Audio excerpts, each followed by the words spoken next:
Yeah, what's up, everybody? 1212 in the place to be. I am Frank Red. How you doing out there? And this is another edition of the In the Dungeon Show, live and direct, coming to you after another Golden State Warriors game. And fortunately for the Warriors and their fans and people who support them, like myself, they're on the right side of an outcome. They defeat the Philadelphia 76ers 119 to 107. Joel Embiid, um, the terrorizer, that's who I call him. Literally one of the most devastating big men in the game, I would say, since Shaq. And yet he has no championships, hasn't even made it to an Eastern Conference Finals. And that is a point of contention, especially when you consider that the incredible Nikola Jokic of the Denver Nuggets is on the cusp of winning another MVP, in my opinion, and he is a champion. So when Joel and Nikola match up, oftentimes Joel represents pretty well and gets the best of Nikola. But it doesn't really mean anything. It's really about winning. You want to call me old school? Then I'm old school. That's fine. I'm okay with that. I don't care about stats. I really don't. If you have good teams, you have good players, then you're going to have stats. But it's about winning. And you can't fault Joel for Philadelphia not winning against the Warriors because he's hampered. And certainly he has a lot of guys out. Tyrese Maxwell is out. But none of that matters when you lace them up because you got other pros on your team, and they are expected to go out and earn their money as well. That was certainly the case tonight from the Golden State Warriors perspective, who had lost 2 consecutive games by 1 point, one against the Sacramento Kings and the other on Saturday night against the LA Lakers in what was possibly the game of the year. I looked at the ratings of that particular game, and the ratings were off the charts. A double overtime win by the Lakers, 145 to 144. But the Warriors had an opportunity tonight to get right, and they did. And a lot of good stuff to go around to talk about. I actually wanted to come on Sunday and talk about it, but I had to sit that one out. I had to sit that one out because that was also the day that the San Francisco 49ers won the NFC Championship and secured a spot in the Super Bowl against the KC Chiefs, who are playing their best football right now. And, unfortunately, we're in a situation now where you can't have a contrarian view or a different view than the tsunami of fans because it's all about them. It's all about their perspective. And I like to have a discussion. So I set that one out. I said, well, I'll come on tonight after the Warriors game and maybe we'll touch on a little football. So I think it's going to be an interesting contest between the 49ers and the KC Chiefs in a couple of weeks. We certainly have a lot of time to talk about it. But I think the 49ers should win. I think they will win. If they don't win, it's going to be a pretty large disappointment. And we'll get into that on the back end of this show. We're going to go for about an hour, maybe an hour and 15, depending upon the listeners. But we're going to start with the Golden State Warriors, all right? 119 to 107. And Cyrus Sassis, the biggest Jonathan Kuminga fan in the world. Hopefully his back is not sore because he hasn't getting a lot of pats on the back. He talked about what Jonathan Kuminga was, what he could be. And, people like myself was like, yo, let it happen. I see the talent. I see the vision. But I also see the immaturity. And I see the mistakes. And Jonathan Kuminga is looking like a potential all-star, might I say that? He makes the Warriors different. And couldn't have come at a better time because there's been so much conversation about the two timelines, the Warriors veterans versus the youngsters. And it didn't really make sense based on what we saw on the court last year and at the beginning of this year. But it's starting to make sense now. If you listen to me and I talk about the Golden State Warriors, I always say, I like the roster. People say the Warriors are too small. They're not too small. Are you kidding me? They wasn't playing well. Might I say they have not been coached well. This is not Steve Kerr's best year of coaching thus far. It's a long season. At the end of the day, the only thing that really matters is, do you cut the nets down or not?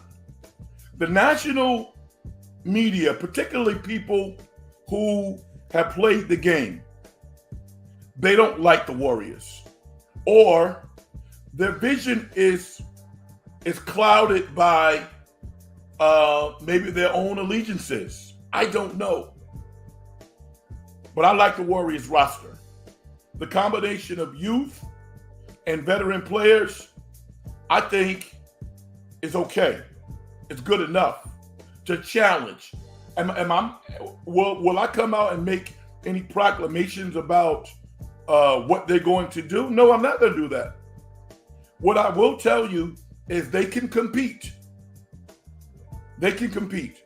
They would play against anybody in the opening round, but I think they would prefer to stay away from the Clippers, the Nuggets, and maybe even the Lakers. Because the Lakers rise up and play the Warriors well for whatever reason they do.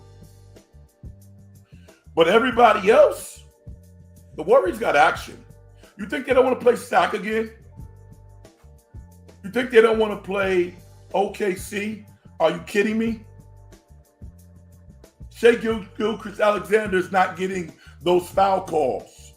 You think they don't want to play Phoenix that has 3 offensive players and a Koji? Are you kidding me right now?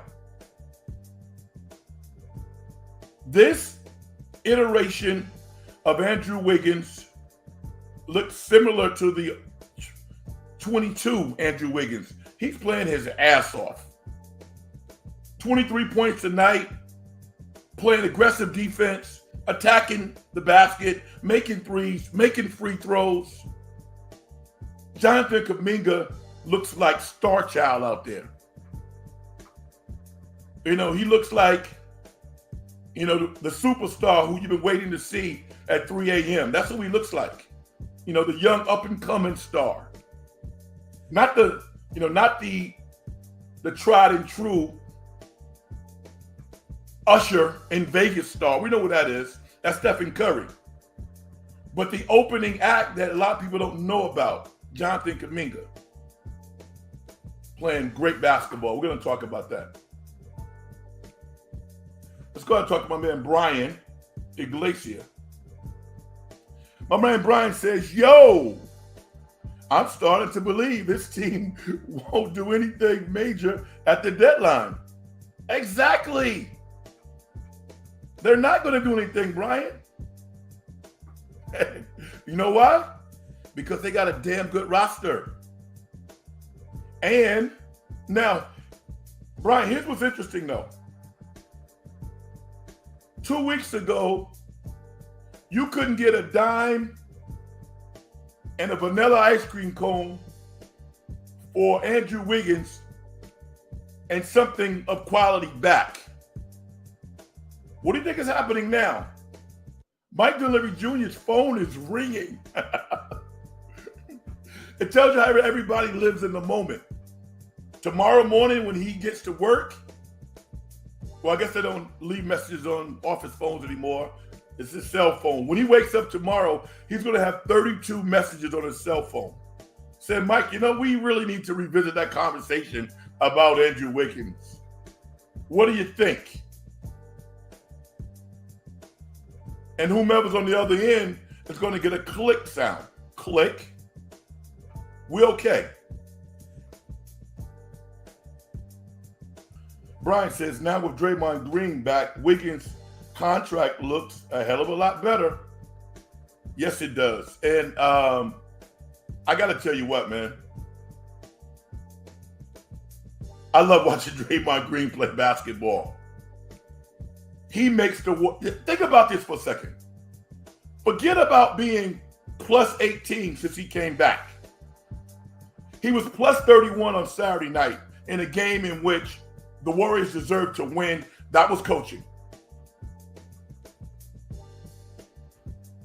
I've stood next to Draymond Green. Draymond and I are about the same height. He might be a little half-inch taller. I don't know. This dude played Joel Embiid straight up for the whole game. Yeah, I know Joel is hampered and this and that, but Draymond Green can play him. It's reminiscent, some of you all might be younger, but it's reminiscent of Dennis Rodman actually playing Shaq straight up. Dennis Rodman played Shaquille O'Neal better than any player I've ever seen in my life. Was not intimidated by him, was strong as hell. That's Draymond Green. Philly couldn't really do anything to take advantage of Joel Embiid by utilizing the role players because they really didn't have to double. Now, what the Warriors have done a better job at, and I've been talking about it, you guys know this, their rotations are getting better, a lot better. And as a result, they're having long periods of time which they're actually playing pretty good defense. Unfortunately, it didn't culminate into victories because of the last possession of each game against the Lakers and the Kings, they blew their defensive assignments. But overall, their defense has been better.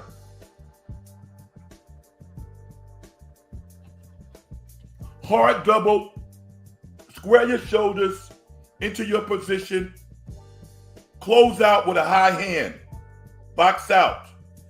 It's not that hard. My man Mark Graves says, what do refs think of young players complaining a lot? JK seems to be animated on some non-calls. Yeah, he's not from America. He's learning about American culture. In this country, in particularly the NBA, every sport has their own different personality. I've been watching basketball a long time. It's part of the referee culture in the NBA. You don't complain until you have made it. That's rarefied air.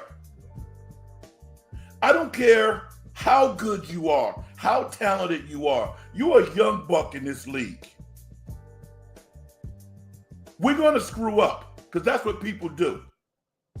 But we also try to make it better when we can. We're not going to tolerate getting embarrassed by young players. Not going to happen. And Jonathan Kuminga has made, I'm going to say, 3 steps forward with regards to that. And every now and then he'll take a step backwards. And he gets his hand slapped because he should get more calls. But he's young. He's young. He's not familiar with this culture. Imagine Jonathan Kuminga playing in the Big 12 or the Big 10, playing at Kansas. Oh, he already knows. He got to go on the road to Oklahoma State, Texas Tech. You ain't getting no calls. Bill Self's already told you 19 times, don't talk to the referees. So when you get to the league, you already know the routine.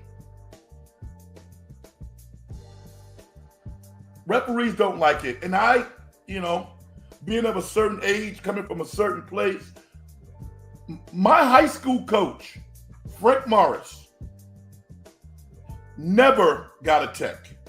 Never got a technical foul. And it was ingrained in the players, Just play the game. The NBA is a different level. I get it. But you got to make it before you can, have a conversation with referees to the extent that they'll take some of your abuse. They take some of it from Pat Bev, a 13, 14-year-old player who has grinded out an incredible career. They're not going to take it from young players. I don't blame them. I like the culture of the referees in the NBA. I don't like the bad calls. I don't like the egos, but I understand the culture, and I want some of that to stay. I don't want to see that eradicated out of the league, because then you don't have young players, I think, respecting the vets. We could talk 3-4 hours about how that impacted Jordan Poole's tenure as a member of the Golden State Warriors. You think Jordan Poole, now granted, he got the money. First priority of every professional player is get the bag. He got the money. He was going to get the money with the Warriors, maybe not the contract that he got. 80 to 100 million as opposed to maybe 120. But do you think Jordan Poole is not kind of sitting back sometimes saying, maybe I could have done some things differently? You're not going to find a better organization to play for than the Golden State Warriors. It's not going to happen. My man Mark Gray, I'm sorry, that's what Mark said. My bad, Mark. I'm sorry about that. I got you in there. Abdulio says, what's up, Frank?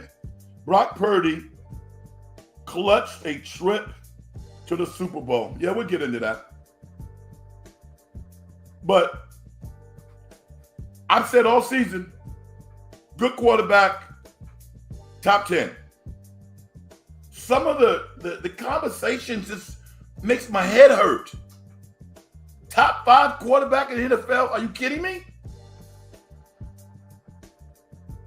Don't quantify your statements with statistics for me, because I watch the games. I've watched football over a long period of time.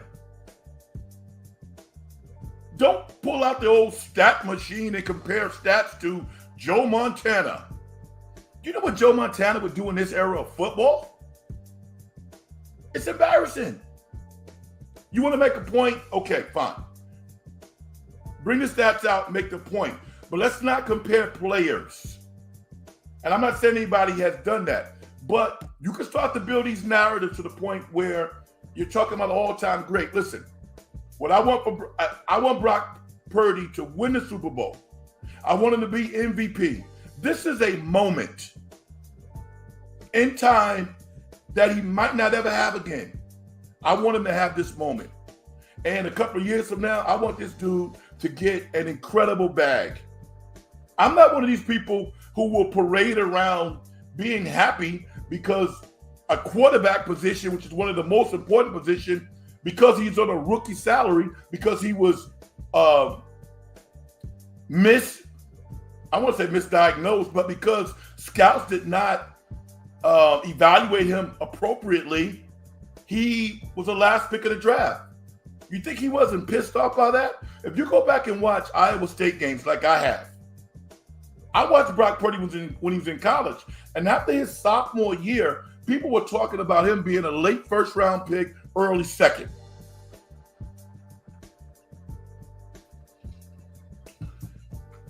Why doesn't that conversation get talked about? Go back after his sophomore year. This dude was one of the top quarterbacks in the Big Ten. And he struggled late in his career with interception. But this dude was highly, highly regarded.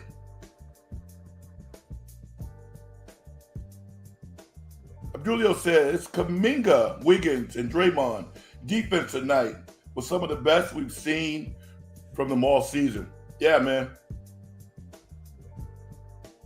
Curry's probably getting in some butts of whomever has control of, who has the responsibility of the defense, because we know it's not him. And rightfully so. The reason why, I wouldn't panic, I wasn't panicking with the Warriors. Over the past 2 weeks, the Warriors have been literally the best offensive team in the NBA. Probably the Warriors and the Knicks. Yes, my Knicks have probably been second. The defensive problems that they have are fixable. They're not going to be the best defensive team in the league. But, yo, you think that basketball fans tonight are not looking at this team and saying, whoa. Now, the concentration level has to be there on the road. They got 38 road games. I think, I think it's 25 road games and maybe 13 home games, something like that. Yeah, I think that's right. I think they got 38 games left. So they got to win on the road, man. It's hard winning on the road, but they can do it. I like their team. Although I'm going to talk about Trace Jackson Davis, who I'm not really happy with. He's not playing to his talent level. This dude got so much ability, but oftentimes balls are fumbling off his hands. Why? He's not a physical rebounder. He rebounds off talent, and he's a good rebounder. But this dude could be one of the best rebounders in the league. Draymond is a physical rebounder. Trey, step it up. Step it up. I mean, you're already losing minutes now. Step it up and show everybody what you got, because you're a damn good player. I'm on your team, but I got to see it, man. I understand big men. I get it. I coach big men. I train them.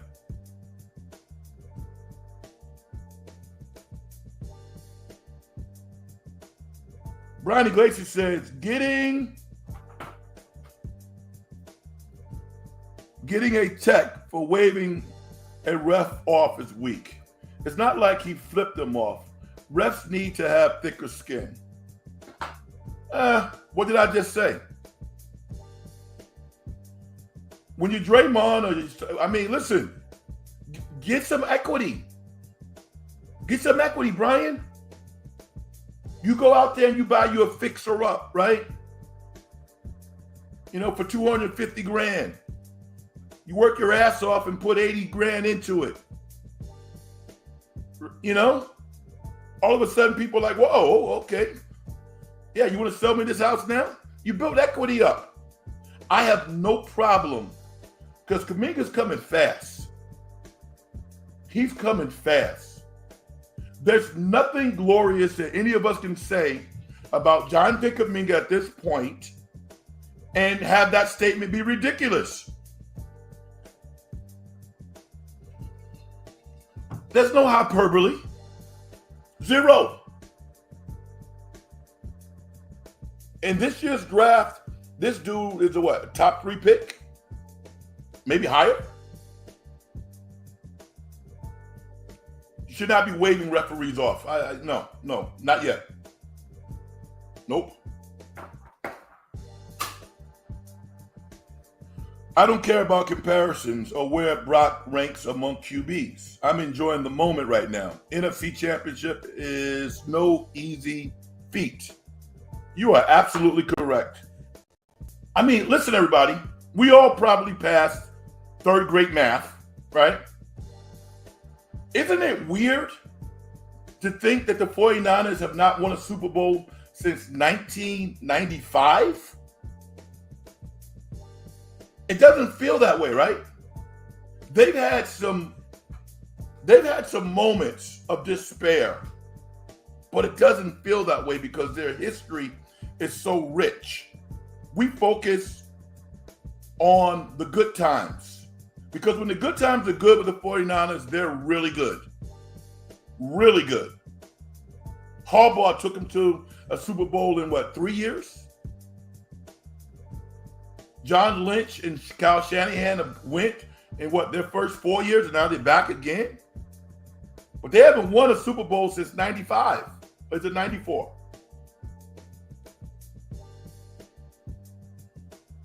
They are the better team. They are the better team. I want the 49ers to win. They are the better team. Now, They were not the better team on Sunday night. And this miraculous comeback that they call it, I thought the Detroit Lions had Atlanta Falcons uniforms underneath their uniforms. I mean, give me a break. 49er fans like, shit, we don't care. We're going to the Super Bowl. You're right. But can we tell an accurate story? It's okay. They can't take the NFC Championship back from you. You can't take it back. But can we have an honest story? Who has bought into this analytical world where you have to go for it on fourth down? In spite of professional athletes dropping passes that they should not drop. Yo, man, I am a Bill Parcells-ite, if you will. I've learned more about football watching Bill Parcells coach than anybody. Play complementary football. Detroit didn't do that. And guess what? They might never get back to the NFC Championship again.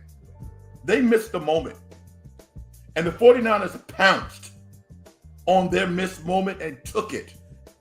And give Brock Purdy all the credit in the world. Because this is his moment now. I want everybody to go out there. There are 3 songs that I listen to when I need some juice. When I really want to acknowledge the moment. There's an artist by the name of DJ Drama.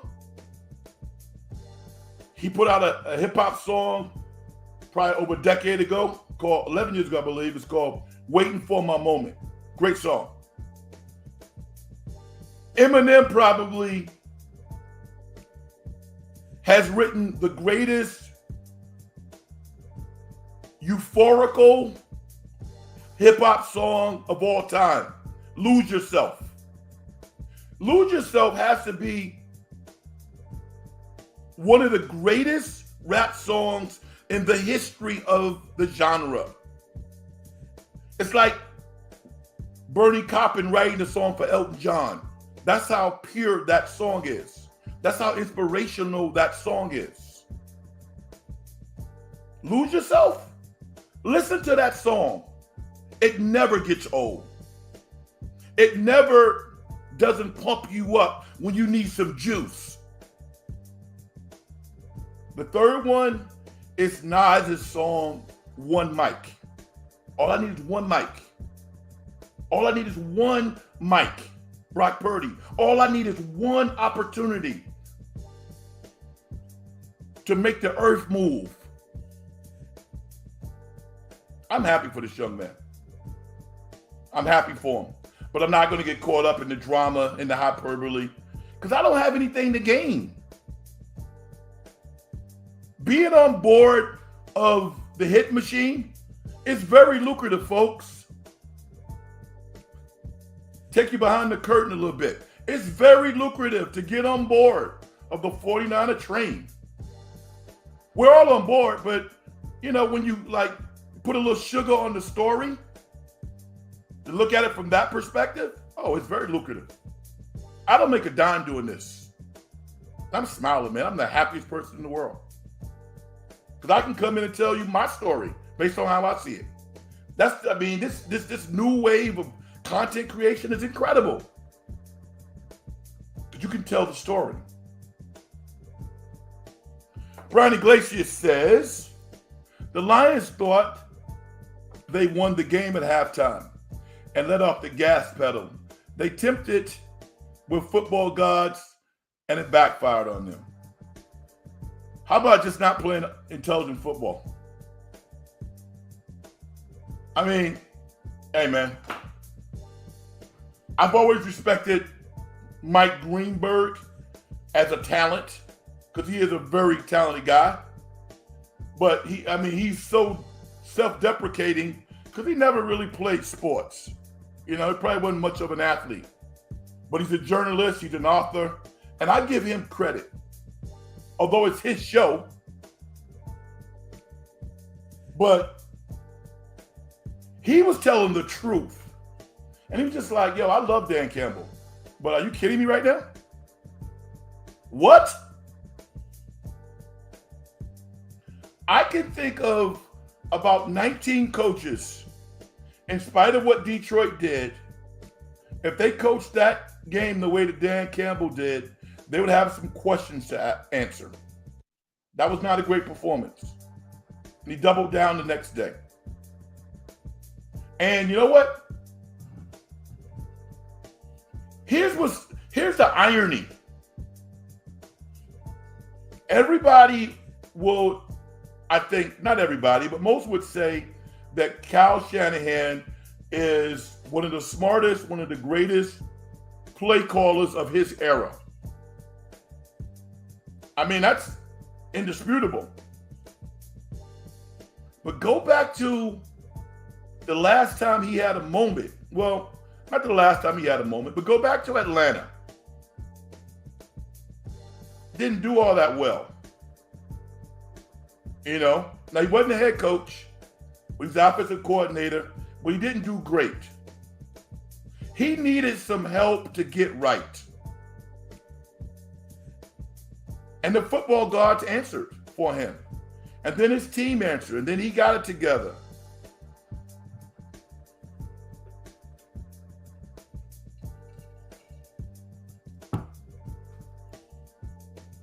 Those two, I mean, like, yo, listen. Brock Purdy was good. I'm giving Brock Purdy a solid B. Solid B, right? But the pass that he threw off the guy's face mask into Brandon Ayuk's hands, come on, man. Come on, dude. You can't explain that. If Dak Prescott throws that ball, homeboy's catching it. Just how it is. Some things will never change. Bruce Hornsby.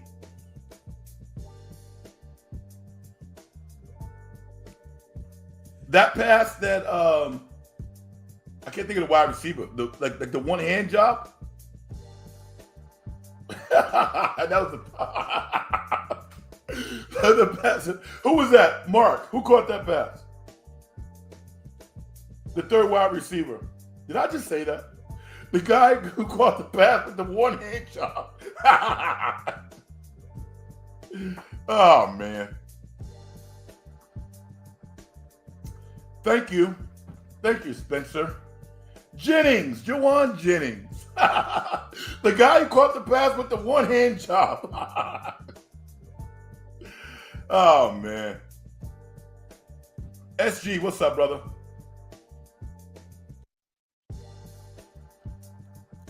I'm looking forward to the Super Bowl also. I really am, because 49er fans know how to throw a party, man. You know, they're hyped up.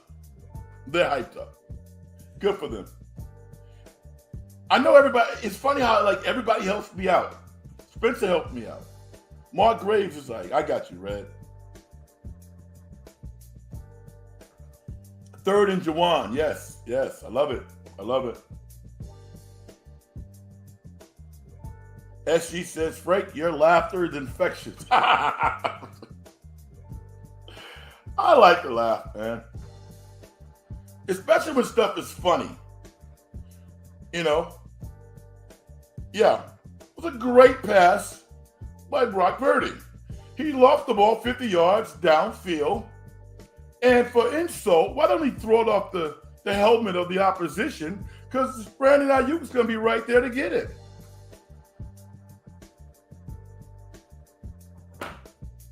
Spencer says, yo, what's up, Spencer? He says, I'm in Ohio for work, training, and I can't sleep. Gonna be a rough tomorrow. What's up, brother? Why? Because you're a Detroit fan? Why? What's up? Why is it gonna be rough? Brian Iglesias says, the weirdest thing about Dan's decision on Sunday is he wasn't consistent to who he was all season. You kick the field goal on 4th and 2, but go for it on 4th and 6? Playoffs are no time to change your ways. Yeah, I'm going to tell you what Bill Parcells said. Football games are lost, not won. That will never get old to me. In this wave of sling it football, hey man, it's all good. I even, check this out. I'm about to dispel all the Lamar Jackson hate also. Are you kidding me? Lamar was skittish. He was not horrible. I would give him a B-. He throws a great crossing route to Zay Flowers, and Zay Flowers goes Leon Lett.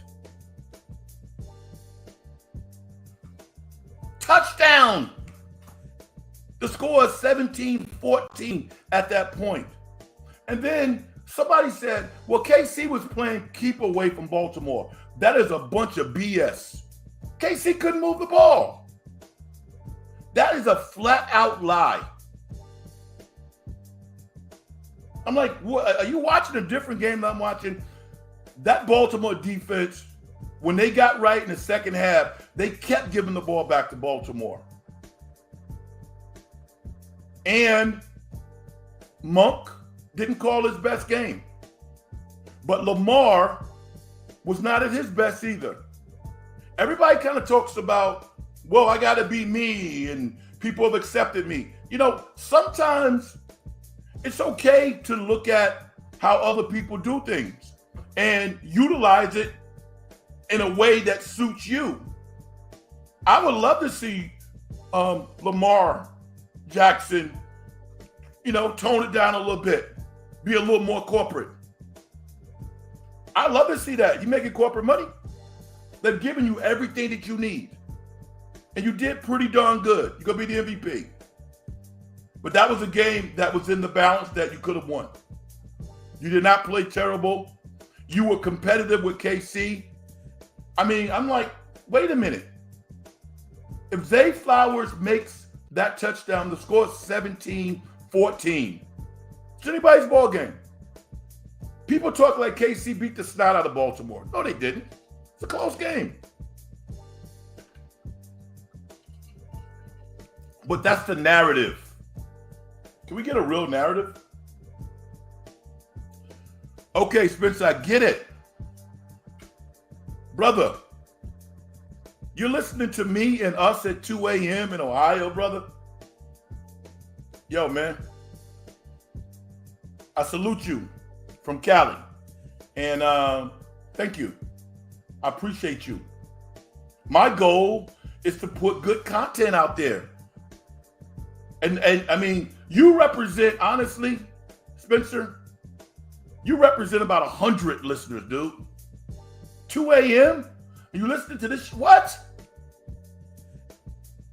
Thank you. I appreciate you. SG said, you should be a professional stand-up comic. Man, they'll laugh my big butt off the stage. Although I got a couple of jokes. I mean, I'm you know, sarcasm, dry sense of humor. I was thinking about, I mean, I guess it's Curb Your Enthusiasm. Yeah, Curb Your Enthusiasm, right? Yeah. I like that show. Mark Graves says they are calling the Ayuk catch the fluke to Ayuk. Oh, man. Isn't that lovely? The fluke to Ayuk. I love it.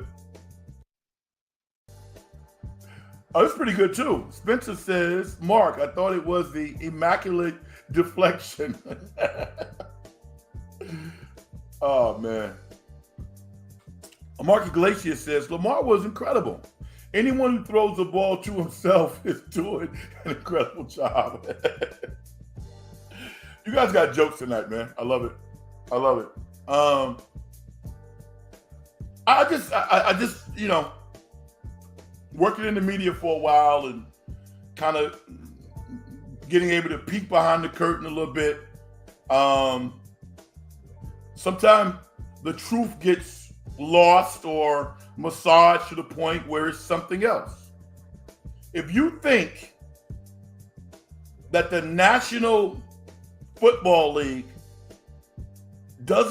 isn't doing head spins that the Kansas City Chiefs with Taylor Swift in tow against the 49ers isn't just like a ratings bonanza, they're happy as hell. Baltimore try to get next year, but you're not as sexy as KC against the 49ers. You're just not. You're not. So, Lamar has to get better because slamming your helmet on the sideline, putting a towel over your head when you got a $215 million contract, nah, that's inappropriate. It's inappropriate. When you got as many people as you have riding for you and with you, you got to do better. That last interception into, a cloud of defenders, that was bad. But people make bad decisions. It's okay. But you got to own that. You got to come back next year and be like, you know what? I need to make some adjustments in how I approach the game of football. This guy's going to be a 2-time MVP.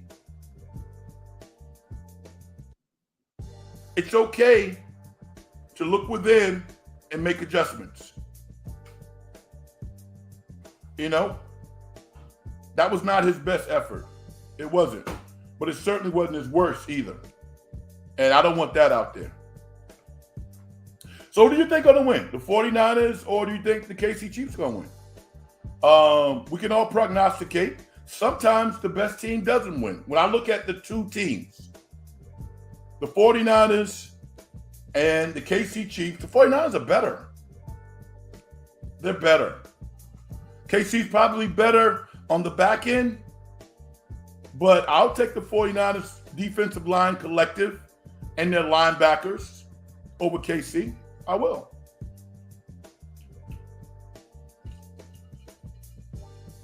But here's the one factor, though.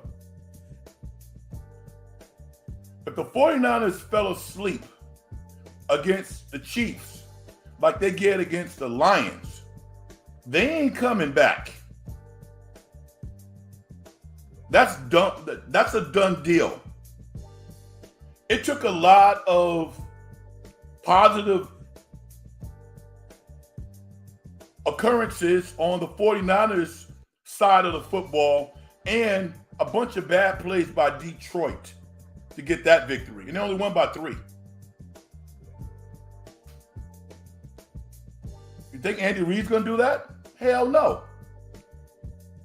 Although Andy Reid will play complimentary football, he'll also use his guts and do the unexpected, like he did to clinch the game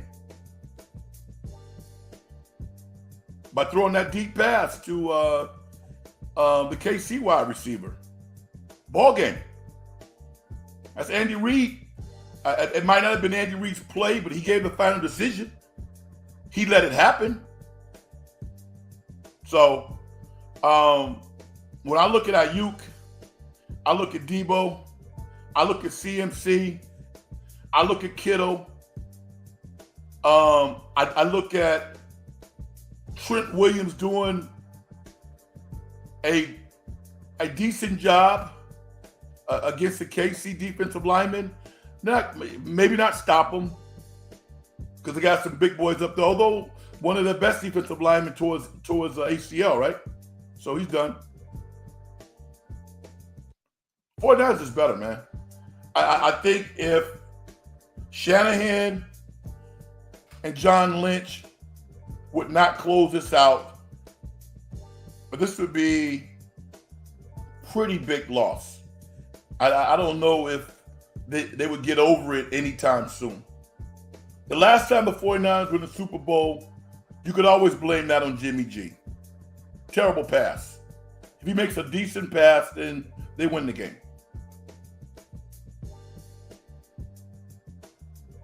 When you look at their personnel versus KC, they're just better.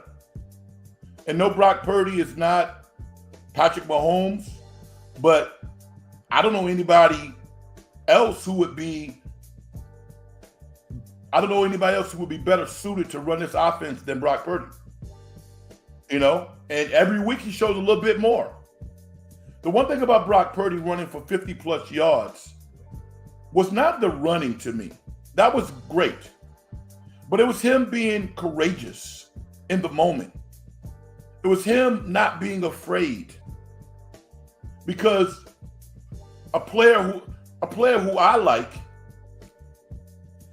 not necessarily his team, but I like him, Dak Prescott wouldn't do that. Dak Prescott is indecisive when he's in the moment to run the football. And I think it hurts the Cowboys. Brock Purdy was not. Brock Purdy was like, yo, I'm doing this.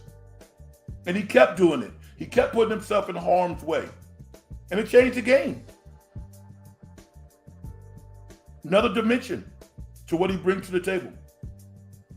So, you got to give that young man all the credit in the world. He's seizing the opportunity. I just hope the guy don't get hoodwinked.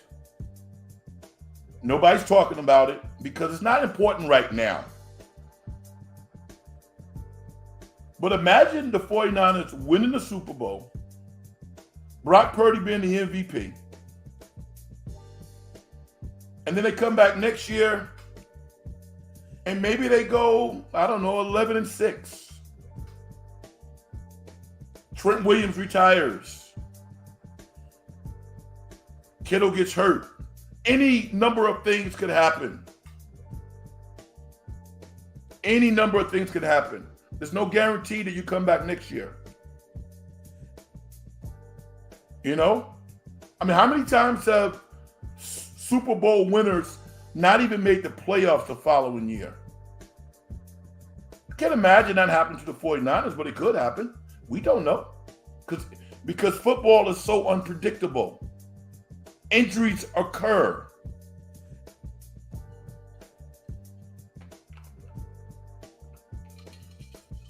I want to share your thoughts about the 49ers against the KC Chiefs. We got a lot of time to talk about it, that's for sure. I am Frank Red, everybody. This is the In the Dungeon Show. Subscribe to the show if you don't already subscribe. Hit that like button and subscribe, and hit me up at Big Frank Red as well. I said that Saturday's game against the Lakers was really, really important. Tonight was really a must win. You know, if you want to hype it up, they needed to win this game, and they did. They're 13-13 at home now. That looks a lot better than being 12-14. All right? Now, they're playing against an undermanned Memphis Grizzlies team on Friday. You got to beat them on the road. You have to. The last time they were in Memphis, they got embarrassed by 2 or 3 G League players. The Warriors can't allow that to happen.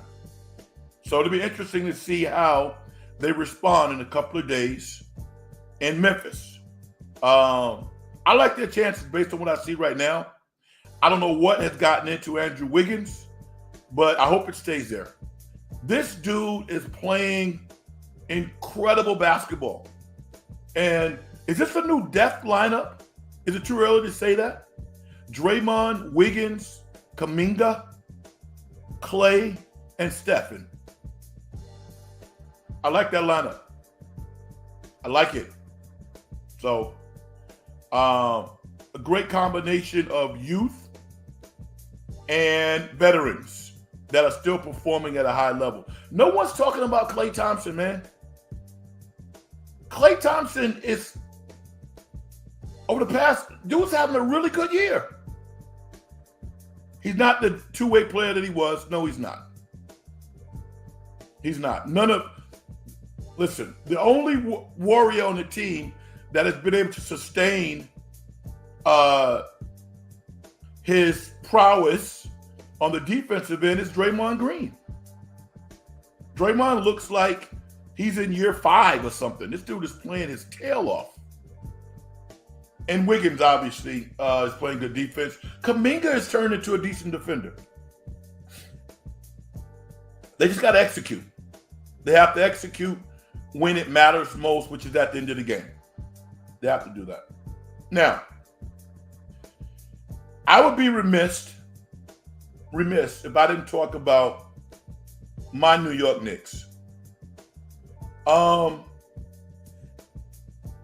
This is the best Knicks team that we have had since Jason Kidd was our point guard. This team is solid. They're good. And I love the fact that the Knicks are not looked upon as the favorite, or people are talking about them a little bit now, but I think the Knicks got action against anybody in Eastern Conference. They're good. I mean, I thought Dante DiVincenzo would be good. I didn't think he'd be this good.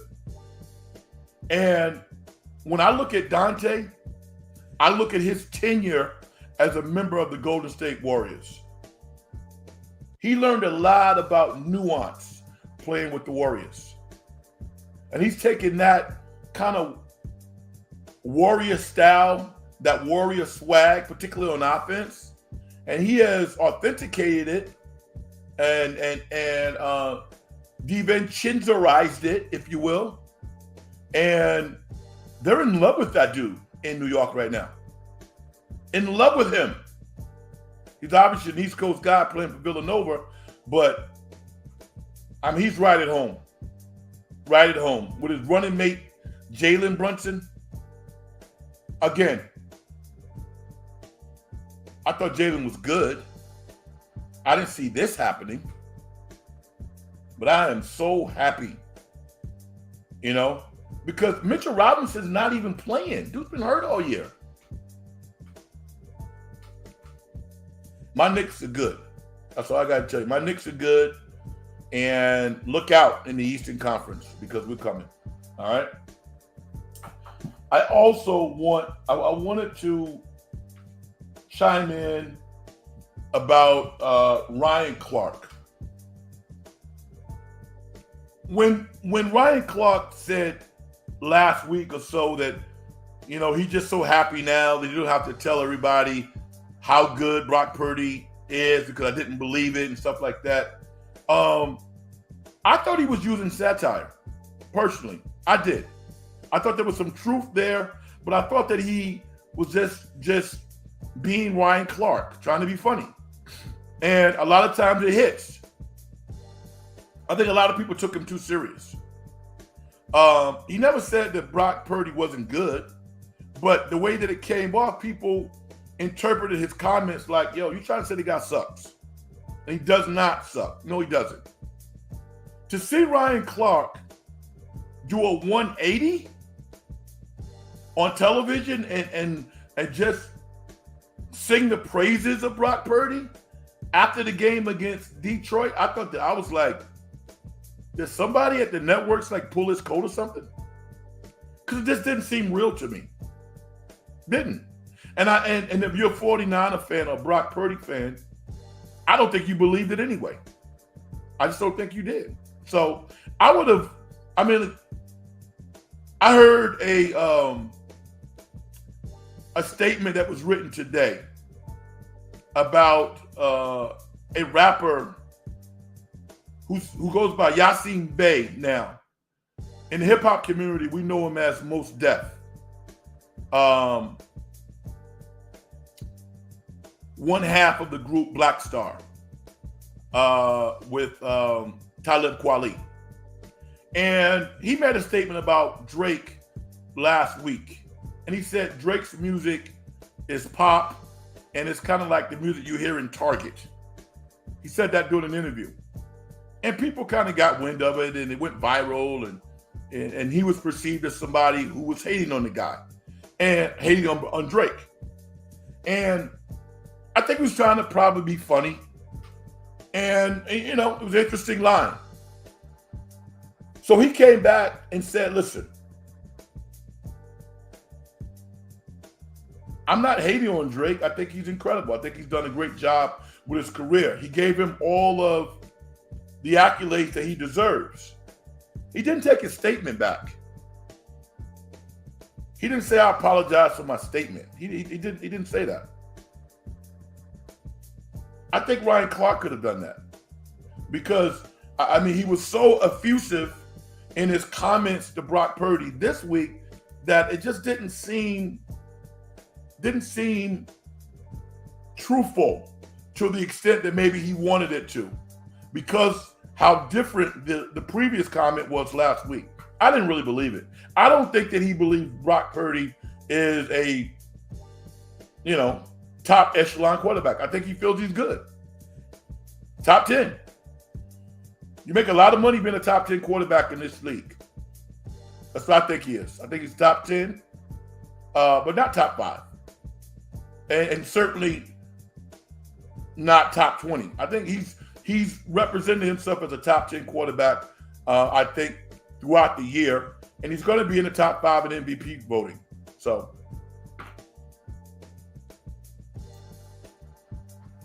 SG says, once the San Francisco 49ers win the Super Bowl over the Chiefs, then I am going to shave off this beard because it's getting very itchy. Yeah. That's why I don't grow hair all over my face, man. I used to do it when I would go to Thailand because I really wanted to rough it. And after 2 weeks, that thing was all over the place, right? But it was itchy. I don't know how people wear beards. I don't get it. A little goatee action, but a beard, man, that thing just itches the hell out of me. It really does. So, not my tempo. Last week, I didn't mention this. Last week, I saw the latest Jason Statham movie, The Beekeeper. And I love Jason Statham movies because you know what you're going to get, you know. He's going to right or wrong, beat some people up, probably help them up when the director goes cut, you know, and it's good action for a couple of hours. The Beekeeper, if you got 2 hours and you like that genre, action genre, check it out. All right. Don't know what I'm going to see this week, but I'll probably go to the movies. It's kind of a low-key weekend because obviously the NFL takes a week off to market the Super Bowl. And, you know, we'll rev it up like everybody else over a period of time. We'll monitor the Golden State Warriors and talk about whatever is topical in the world of sports over the next week or so. All right. But I wanted to get on tonight. I didn't want to come on Sunday because that hit parade was so strong. I didn't really want to be a part of anything else. I just wanted to talk football, not how great your particular team was. I didn't want to do that.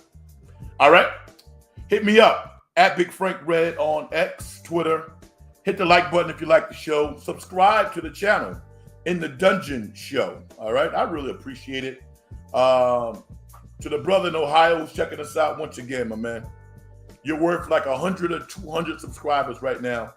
Spencer is my man. Thank you. Everybody else who consistently has supported me. I am so appreciative. Thank you, thank you, thank you. And we'll do it again in the near future. Let me do my thing and get out of here, all right? Success and getting paid is a manifestation of the whole process. If you as an individual don't do things to help other people make their lives better, as far as I'm concerned, you haven't done nothing. My name is Frank Red, all right? This is the In the Dungeon program. Everybody be safe out there. Like and subscribe to this show. And I'll talk to you in a couple of days, all right? Peace out. Good night, everybody.